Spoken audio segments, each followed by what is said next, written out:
मित्रों, हम अपने पिछले डिस्कशन को जारी रखते हुए दूसरे पार्ट में चर्चा करने जा रहे हैं मेरे खुद के अनुभव जो मैंने ग्रहण किए अपने आईटी सेक्टर की जॉब में। पिछले 13 साल से मैं बैंगलोर की एक बहुराष्ट्रीय कंपनी के अंदर कार्यरत हूँ और मेरा खुद का क्या अनुभव रहा है और मैंने किस प्रकार से अपना करियर बैंगलोर जैसे शहर में जाकर बनाया। जैसे आपको मालूम है कि मैं एक बहुत छोटे से गांव से निकला और अपनी ज़िंदगी में असफल होते हुए इंजीनियरिंग के एग्ज़ाम को कंप्लीट करके इंजीनियरिंग कंप्लीट करने के बाद मैं एक नौकरी प्राप्त करने में हासिल हुआ। लेकिन इम्पॉर्टेंट बात यह है कि उस नौकरी को मैंने हासिल कैसे किया और किस प्रकार से मैंने उस नौकरी के अंदर एक अच्छी प्रोग्रेस की। तो कहने का मतलब ये है कि जैसे कि मैंने लास्ट टाइम भी अपने लास्ट वीडियो में ये बात कही थी कि जब आप किसी नए क्षेत्र के अंदर जुड़ते हैं, नया क्षेत्र मतलब जैसे आपने अपनी इंजीनियरिंग कंप्लीट कर ली, तो जब आप नए क्षेत्र मतलब आईटी सॉफ्टवेयर हो गया, गवर्नमेंट एग्ज़ाम हो गया, तो एक तरीके से आपके लिए वो नया क्षेत्र ही है। तो उससे पहले आपको किस प्रकार की तैयारियां करनी है, उसका जब आप उस क्षेत्र में प्रवेश करते हैं तो उसके बाद आपको किस प्रकार का बिहेव करना है, किस प्रकार का व्यवहार रखना है, किस प्रकार से अपने ज्ञान को रोज़ आपको बढ़ाना है और किस प्रकार से आपको अपनी जॉब के अंदर मेहनत करनी है। तो मेरे इंजीनियरिंग कंप्लीट होने के बाद समय इतना आसान नहीं था, रिसेशन का टाइम था, लोगों को नौकरियों से निकाला जा रहा था और नौकरी इतनी आसानी से लग नहीं रही थी और मेरा ईमानदारी से बताऊं तो कोई कैंपस प्लेसमेंट भी नहीं हुआ था।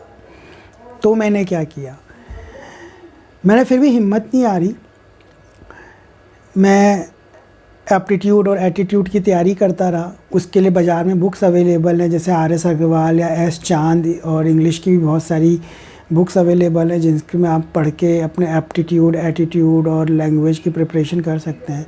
साथ में मैं अपनी सी लैंग्वेज की तैयारी करता रहा। इस प्रकार से जब तक मार्केट की कंडीशन सही नहीं हुई और रिसेशन जो 2008 का जो रिसेशन है वो आप सभी लोगों को पता है, तो नहीं पता तो आप, जिनको नहीं पता है वो एक बार नेट पर सर्च करें कि 2008 का रिसेशन कितना बुरा था, कितने सारे लोगों को नौकरियों से निकाला गया था। अमेरिका के अंदर बहुत बड़ी बड़ी सॉफ्टवेयर कंपनीज रातों रात बंद हो गई थी। तो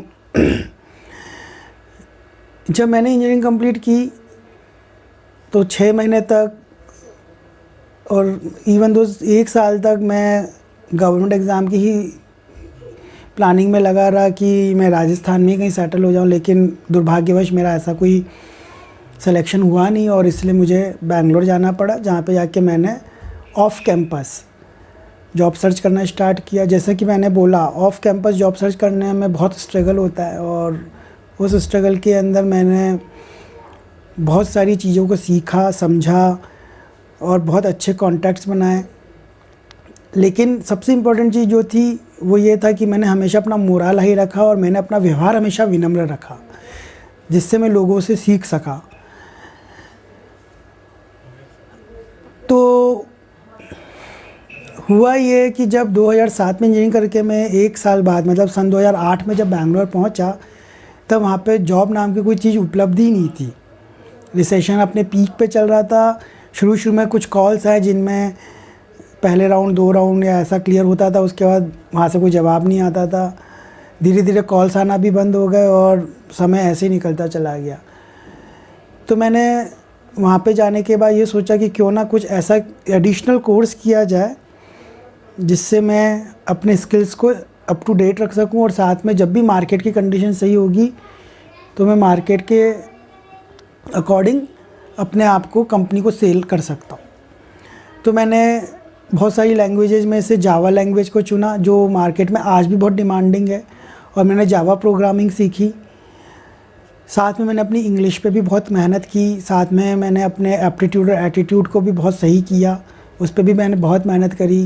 वहाँ पे भी मेरा एक बहुत अच्छा सर्कल बन गया था जिसके अंदर सब लोग जॉब सीकर ही थे, जो आपस में एक दूसरे से ग्रुप डिस्कशन करते थे, इंग्लिश में मैथमेटिक्स के छोटे छोटे पजल्स को सॉल्व करते थे। और बहुत सारे ऐसे रिटन एग्ज़ाम्स कंपनियां जब लेती हैं तो उन रिटन एग्ज़ाम्स के पेपर्स को हम इंटरनेट से डाउनलोड करके लाते थे और सॉर्ट आउट करते थे। धीरे धीरे वो समय निकल गया।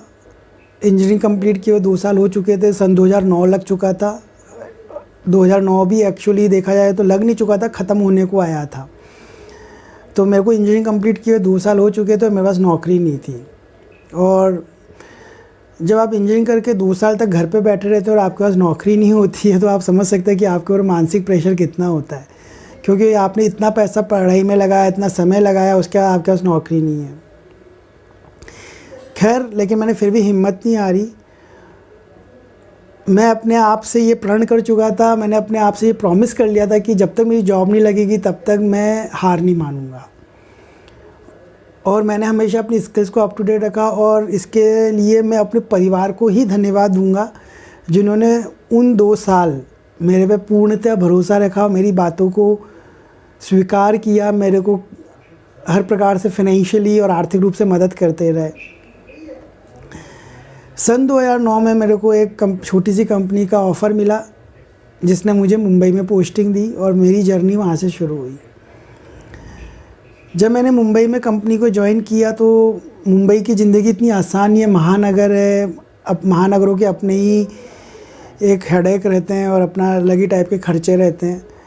तो वहाँ पे जो तनख्वाह मिलती थी वो तनख्वाह एक तरीके से मेरे लिए पर्याप्त थी, और थोड़े पैसे मुझसे बचा के घर भी भेज देता था। लेकिन फिर भी मुझे ये लग रहा था कि अब मुझे कुछ ना कुछ इस जॉब में जल्दी से जल्दी सीख के एक अच्छी जगह पहुंचना है। मैंने बड़ी मुश्किल से वहाँ बॉम्बे में एडजस्ट करके अपने आप को रोज़ ऑफिस आना जाना, फिर भी उसके बाद भी मैंने अपनी पढ़ाई कंटिन्यू रखी, और धीरे धीरे मैं अपने क्षेत्र के अंदर और लोगों से जुड़ता चला गया और लोगों के एक्सपीरियंस से सीखता चला गया। और एक दिन एक समय ऐसा भी आया कि जब मैं इतना कॉन्फिडेंट था कि हाँ, मैं अब अपनी पुरानी कंपनी को छोड़ के नई कंपनी में जा सकता हूँ, तो फिर से मैंने बैंगलोर के लिए ही अप्लाई किया, और मैं बैंगलोर की एक बहुत प्रतिष्ठित कंपनी के अंदर जाके सेलेक्ट हो गया, जिसके अंदर मैं आज भी कार्यरत हूँ। जब मैं उस कंपनी में सेलेक्ट हुआ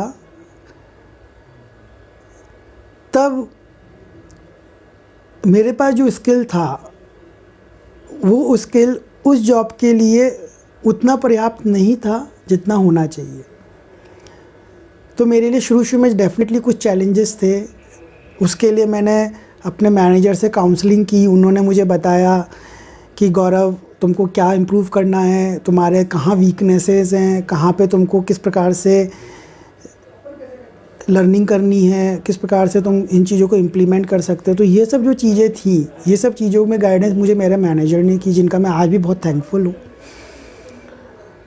तो कहने का मतलब ये है कि जब आप प्राइवेट सेक्टर में जाते हैं तो प्राइवेट सेक्टर के अपने ही चैलेंजेस रहते हैं। जो बात मैंने फर्स्ट पार्ट में भी कही थी और यही बात मैं आपको सेकंड पार्ट में भी रिपीट कर रहा हूँ। तो कहने का मतलब ये है कि हालांकि मेरी जॉब 2 साल बाद लगी, लेकिन इसमें सीखने की बात यह है कि हो सकता है बहुत सारे लोगों की जॉब इंजीनियरिंग के साथ ही लग जाती है, कुछ की इंजीनियरिंग से निकलने का तुरंत बाद लग जाती है, लेकिन कुछ लोगों की जॉब नहीं लगती है। तो उनको हताश होने की बात नहीं हो, ये वीडियो उन लोगों के लिए ही है। भले मेरी जॉब 2 साल बाद लगी, लेकिन आप ये देखिए कि मैं अपने 2 साल तक मैं अपनी फील्ड से अलग नहीं हुआ। मैंने जावा सीखी, मैंने सी लैंग्वेज को सीखा, मैंने मतलब अपनी इंग्लिश पे एप्टीट्यूड एटीट्यूड सबकी तैयारी करता रहा।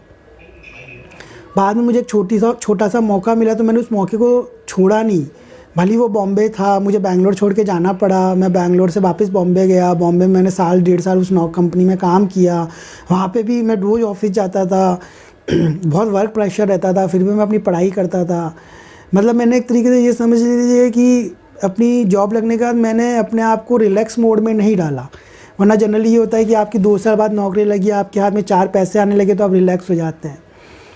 हाँ, थोड़ा बहुत खर्चा ज़रूर आदमी करता है, फिल्में देखना, कपड़े लत्ते ख़रीदना, इधर उधर जाना, लेकिन वो मैंने सब चीज़ें लिमिट में रखी। मैंने एकदम से अपने मतलब गोल को त्याग नहीं दिया। मैंने हमें अपने दिमाग में ये गोल रखा कि मुझे एक अच्छी कंपनी में जाना है। ये चलो शुरुआत है, 2 साल बाद जो मिला वही सही करके मैंने वो स्टार्ट किया। लेकिन मेरा हमेशा जो एम था, जो टारगेट था, वो ये था कि मैं एक MNC में काम करूँ, एक अच्छे लेवल पे काम करूँ, जहाँ पे मैं अच्छे लोगों से जुड़ सकूँ। और धीरे धीरे मुझे उस चीज़ में सहायता अपने आप को ही करनी थी। लोगों से जुड़ के ही अपने आप को मैं तैयार कर सकता था, और वो मैंने किया। तो जब मैं कंपनी में सेलेक्ट हो गया था बॉम्बे में, और उसके बाद जब मैं अपनी पढ़ाई करता रहा, तो मैं संग में जब मुझे ये लगने लगा कि हाँ, इस जॉब के अंदर मेरे को जो काम मैं कर रहा हूँ रूटीन जॉब है, ये तो मेरे लिए बहुत आसान है, तब मैंने अपनी पढ़ाई पे और ज़्यादा टाइम स्पेंड करना शुरू कर दिया, क्योंकि मैं अपनी एग्जिस्टिंग जॉब में काम को जल्दी फिनिश कर लेता था। जब मैं अपने काम को जल्दी फिनिश कर पाता था तो मैं अपनी जो बाकी के टाइम को सही चीज़ में यूटिलाइज़ कर पाता था। धीरे धीरे मैंने अपनी जॉब के अंदर अपनी लैंग्वेजेस पे काम करना शुरू किया, जैसे सी, जावा वगैरह इन पे। जब मैंने इस प्रकार की लैंग्वेजेस सीखी जिनकी मार्केट में डिमांड थी, तो मेरा बैंगलोर की कंपनी में सिलेक्शन हुआ। जैसे मैंने बोला कि जब मैं उस कंपनी में सेलेक्ट हुआ तो मेरे मैनेजर ने मुझको मेरी भूतपूर्व नॉलेज के अनुसार सेलेक्ट किया था, लेकिन जो काम था उसके अंदर मेरी भूतपूर्व नॉलेज का कोई काम नहीं था, मतलब मेरी प्रायर नॉलेज का कोई भी काम नहीं था। ठीक है, तो मेरे मैनेजर ने मुझे बताया कि अब मुझे क्या करना है। तो मेरे मैनेजर का जो एक्सपीरियंस था वो मेरे काम आया, मैंने उनसे सीखा। धीरे धीरे जब मैं सीखता चला गया तो उन्होंने मुझे फिर दूसरे प्रोजेक्ट्स में डाला। ऐसे मैंने बहुत सारे प्रोजेक्ट्स में काम किया, और काम करते करते मेरे पास इतना एक्सपीरियंस हो गया कि मैं आज खुद 5 लोगों की टीम को मैनेज कर रहा हूँ। मैं आज खुद एक मैनेजर हूँ। और आप विश्वास नहीं करेंगे, अभी जो रिसेंटली 2021 के ओलंपिक्स हुए हैं टोक्यो में, उसके अंदर जिस कंपनी के सॉफ्टवेयर्स काम में हैं, उन सॉफ्टवेयर्स पे मैंने काम किया है। वो सॉफ्टवेयर मेरे हाथ के बनाए हुए सॉफ्टवेयर हैं, जिन्होंने पूरी दुनिया के अंदर लाखों पिक्चर्स को भेजा है, लाखों वीडियोस को शूट किया है, ब्रेकिंग न्यूज़ बनाई है, और पूरी दुनिया के अंदर उनको अब मेरे सॉफ्टवेयर के थ्रू भेजा, जिन सॉफ्टवेयर्स पे मैंने काम किया। हालांकि उस एक सॉफ्टवेयर पे सिर्फ एक ही व्यक्ति जैसे मैं काम नहीं करता हूँ, उसमें बहुत सारे लोग मिलकर काम करते हैं, लेकिन मुझे गर्व महसूस होता है कि मैं एक छोटे से गाँव से निकला, असफल हुआ, फिर सफल हुआ, फिर संघर्ष किया, फिर उठा, फिर गिरा। 2 साल बाद जॉब लगी छोटी सी कंपनी में, फिर मैंने सीखा, अपने मैनेजर से सीखा, अपने साथियों से सीखा, और मैंने ऐसी कंपनी के अंदर अपना स्थान बनाया जिसके सॉफ्टवेयर पूरी दुनिया के अंदर बिकते हैं, जिसके सॉफ्टवेयर ओलंपिक्स जैसे महाकुंभ को, खेलों के महाकुंभ को कवर करते हैं, और उस सॉफ्टवेयर को मैंने डेवलप करने में हेल्प की। तो जब आप इस प्रकार के काम को करते हैं तो आप अपनी प्रोफाइल को एक बहुत बड़ा लेवल प्रदान करते हैं, एक बहुत बड़ा प्लेटफॉर्म प्रदान करते हैं, जिससे आप आने वाले समय के अंदर अपने करियर को और ऊंचाइयों पे ले जा सकते हैं। आज की तारीख में काम बहुत ज़्यादा है मेरे पास, पहले से भी ज़्यादा काम है, जबकि मैं मैनेजर बन गया। लोगों को ये भ्रांति रहती है कि अब तो ये मैनेजर बन गया तो क्या काम है। हकीकत ऐसा नहीं है, जबकि मेरे पास पहले से ज़्यादा काम है, मेरे पास जिम्मेदारियाँ ज़्यादा हैं, और मुझे और ज़्यादा नई चीज़ें सीखनी है।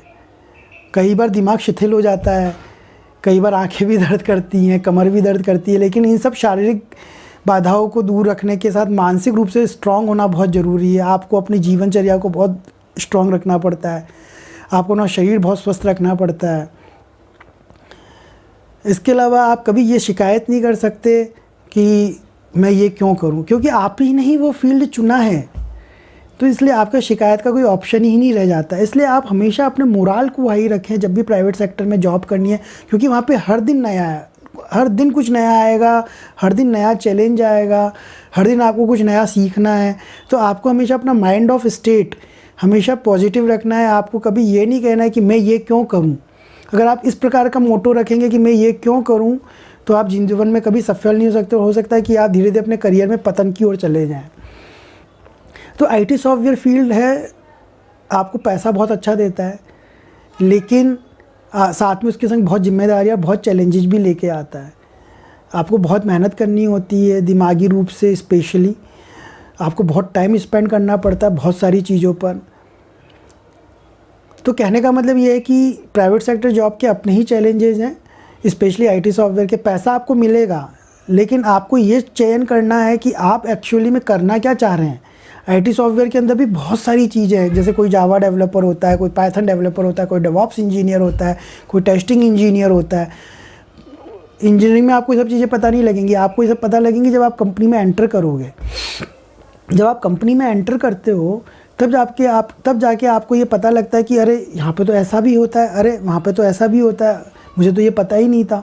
तो कहने का मतलब ये है कि जब आपको ये सब चीज़ें पहली बार दिखती है तो आपको अपने माइंड को ऐसे डेवलप करना है कि आपको ये सोच के चलना है कि मैं ऐसा कौन से फील्ड को सेलेक्ट करूं या किस फील्ड के अंदर अपने आप को ग्रो करूं कि मेरा करियर ऊंचाइयों को छुए। जैसे मैं डेवऑप्स फील्ड में हूँ, जो आज की तारीख में बहुत ही अच्छा फील्ड है, जिसके अंदर डेवलपमेंट की भी नॉलेज होनी चाहिए प्लस ऑपरेशंस की भी नॉलेज होनी चाहिए। मैं इस टाइम पे एक बहुत ही लेटेस्ट टेक्नोलॉजी पे काम कर रहा हूँ जिसको क्लाउड टेक्नोलॉजी बोला जाता है। मैं बहुत रिनॉन्ड क्लाउड इंजीनियर्स के संग काम करता हूँ। मैं जिस प्रकार के सॉफ्टवेयर्स पे काम करता हूँ अपनी डेवलपमेंट टीम और अपनी ऑपरेशन टीम के साथ, वो वर्ल्ड वाइड बिकते हैं, जिनका रेवेन्यू बहुत ज़्यादा है, जिनका रेवेन्यू मिलियन और बिलियन डॉलर्स में है, जो मेरी कंपनी के लिए और इवन दो समाज के लिए, एक सोसाइटी के लिए भी बहुत अच्छा सॉफ्टवेयर है। आज की तारीख में जितनी भी न्यूज़ आप मोबाइल्स पे या टीवी वगैरह पे या सब इंटरनेट वगैरह पे देखते हैं, उन सब के पीछे कहीं ना कहीं हमारे बनाए हुए सॉफ्टवेयर्स का बहुत बड़ा हाथ है। तो एक तरीके से आपको सोशली अपडेट रख रहे हैं, कुछ भी चीज़ आप मोबाइल पे जो एक क्लिक पे पढ़ पाते हैं या इंटरनेट पे देख पाते हैं, या जो लाइव पिक्चर्स आप देख रहे हैं, चाहे क्रिकेट के मैदान से या फिर ओलंपिक्स ग्राउंड से या फिर किसी सॉकर फील्ड से या कहीं से भी, या फिर बड़े बड़े नेता G20 समिट में मिल रहे हैं, उन सब फ़ोटोज़ को क्लिक करना, उनकी न्यूज़ डेवलप करना, उनको सॉफ्टवेयर के माध्यम से डिजिटली लोगों तक पहुंचाना पूरी दुनिया में आसान काम नहीं होता। और आप ये खुद इमेजिन करके देखिए कि उस सॉफ्टवेयर को कितना हम लोगों ने रबस्ट बनाया है कि वो इतने बड़े डेटा को मेंटेन कर पा रहे हैं, इतने बड़े डेटा को ईजिली ट्रांसमिट कर पा रहे हैं। तो कहने का मतलब ये कि ये सब चीज़ें आपको इंजीनियरिंग में सीखने से नहीं आएंगी। ये सब चीज़ें ठीक है, इंजीनियरिंग में आपको बेसिक सीखने को मिलेगा, लेकिन ये सब चीज़ें आपको जब जॉब में जाते हो तब जॉब में भी जाके आपको पढ़ना पड़ता है, सीखना पड़ता है, तो ही जाके आपको आएगा। तो मैं बस यही कहना चाहता हूँ, इस वीडियो को मैं शॉर्ट ही रखूँगा। मैं आप लोगों से ये कहना चाहता हूँ कि जब आप किसी फील्ड का चुनाव करते हैं, तो जब भी आप जिस फील्ड का चुनाव करते हैं उसके अंदर हमेशा उत्कृष्टता, मतलब एक तरीके से अच्छी एक्सपीरियंस के संग, एक स्किल्ड लेवल के संग काम करें, उसमें रोज़ नई नई चीज़ें सीखें, हमेशा उसके अंदर नई जानकारियों को ग्रहण करें और उन नई जानकारियों को आप समाज तक पहुंचाएं, अपने लोगों से डिस्कस करें, ताकि आपको उसके अंदर ऐसी चीज़ें भी पता चले जो हो सकता है आपको नहीं पता हो। तो कहने का मतलब ये है कि मेरा एक्सपीरियंस आईटी सेक्टर के अंदर बहुत थ्रिल्ड रहा है, बहुत अच्छा रहा है, और मैं खुश हूँ कि है ना, मैं कुछ ना कुछ रोज़ नया सीखता हूँ। मेरे बनाए हुए सॉफ्टवेयर, मेरी टीम के संग बनाए हुए सॉफ्टवेयर सोसाइटी के अंदर, समाज के अंदर एक बहुत बड़ा रोल प्ले कर रहे हैं, और बहुत अच्छे से है ना मेरे सॉफ्टवेयर इंफ्रास्ट्रक्चर्स काम कर पा रहे हैं, और हम लोगों ने बहुत अच्छे से ओलंपिक स्पोर्ट्स को भी कवरेज किया है। तो मैं बहुत खुश हूँ कि मैं ये जॉब अच्छे से निभा पा रहा हूँ। हालांकि अपने चैलेंजेस होते हैं और वो रहेंगे, लेकिन कुल मिला के बात ये है कि आपको अपने फील्ड के अंदर मेहनत तो करनी ही है, चाहे वो प्राइवेट हो चाहे गवर्नमेंट हो। मैं आशा करता हूँ मेरे ये बातें आप लोगों के लिए बहुत इम्पोर्टेंट रहेंगी और आप इन सब चीज़ों को अपने जीवन में उतारने की कोशिश करेंगे। इसी के साथ मैं आप सबसे विदा लेता हूँ। धन्यवाद।